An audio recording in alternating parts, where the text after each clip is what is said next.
We got some breaking news, champs, and two of the most famous young superstars in boxing go back and forth on social media.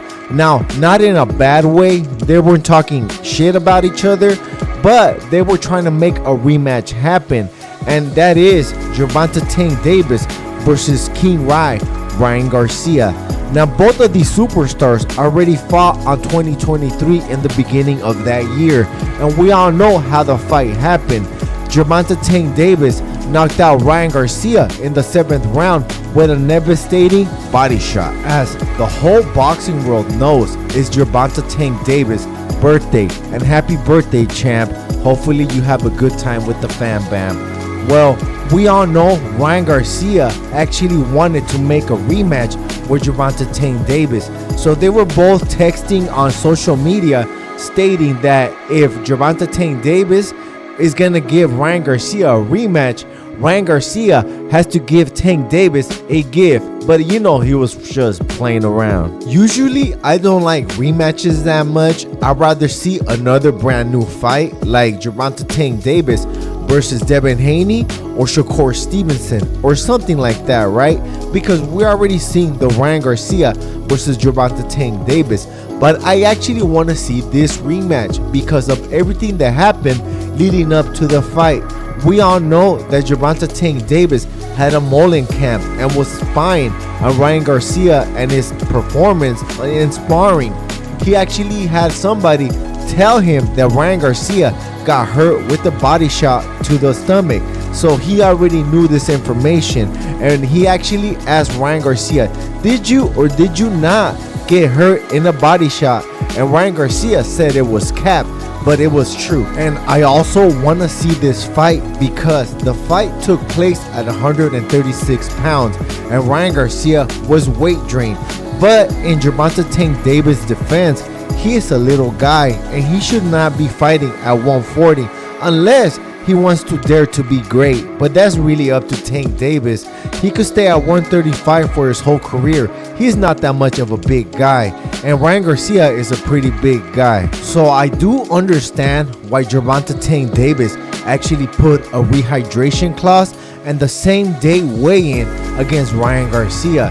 The size is too big of a difference, and I really don't think that Gervonta Tank Davis is big enough to fight at 140 personally.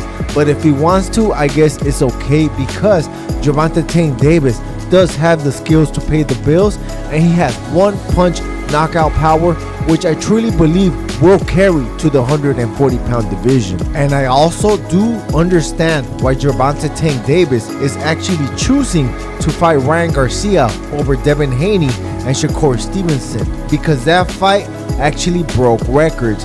It made a gate of $23 million right now, and that is unheard of, and it sold 1.2 to 1.4 million pay-per-view buys depending on who you ask. But I heard that Ryan and Tank took over $30 million each. Well, I heard Tank Davis actually took 40 because I believe it was a 60-40 split. And I actually can't wait to see this fight because the Devin Haney versus Ryan Garcia fight actually saved the rematch for Ryan Garcia versus Gervonta Tank Davis. And I cannot wait to see how many pay-per-views they sell and what kind of gate revenue they make, because I always thought that the Battle of Undefeateds will always sell more than the rematch, because unless you're not undefeated, then yes, I mean the rematch could probably sell more, but if both fighters are undefeated, I believe will sell more than a rematch. But I cannot wait for this fight to happen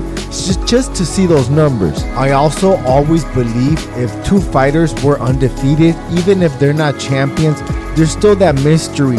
Why are they undefeated?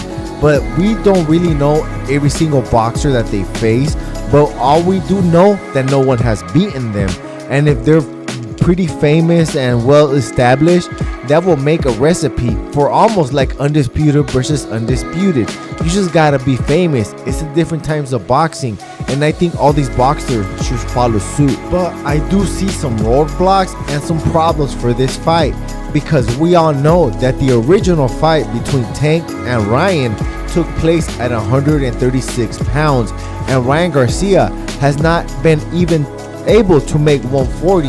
If you see the Ryan Garcia versus Devin Haney fight, the fight was supposed to be for a championship belt, and it was supposed to be at 140, but Ryan Garcia could not make the weight, and he actually came in at 143 point something.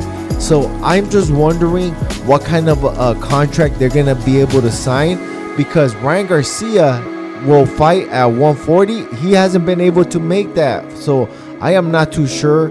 Maybe Tank Davis is gonna put a lot of a huge penalty if Ryan Garcia goes over the 140, and it's probably gonna be a rehydration clause as well. So Ryan Garcia probably won't be able to go over 150. So I actually see the fight going 12 rounds this time, because Ryan Garcia, when he's trying to make weight, he will have 4 extra pounds to play with and 14 to rehydrate more. But I still don't think it's gonna make a difference in the fight. But I also do know that Ryan Garcia is probably not gonna be injured to the ribs, and there probably will be no Mullen camp. He'll probably make sure that there's nobody spying on them. But hey, guess what, guys? I ain't the biggest, I'm the baddest. And if you want to help out your boy, throw $1 at the super thanks. I gotta roll. Peace.